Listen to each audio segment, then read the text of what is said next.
If you're unsure whether you've met the Texas Success Initiative or TSI requirements, you can easily check your status through DegreeWorks on your MySAM account.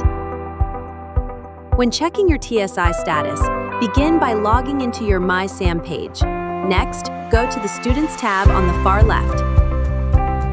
From the Student page, look for a gray block labeled DegreeWorks.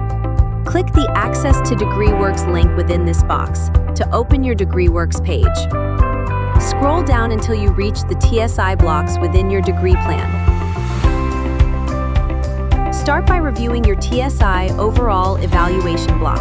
A status of incomplete or not complete, as seen here, can indicate that you either require developmental coursework based on placement scores, or that you are missing a status.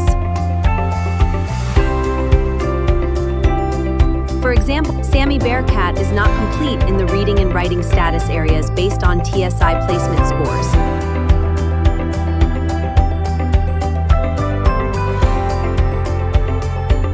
However, in the mathematics status area, there is a testing required note, which indicates that scores are missing and need to be submitted to the TSI team.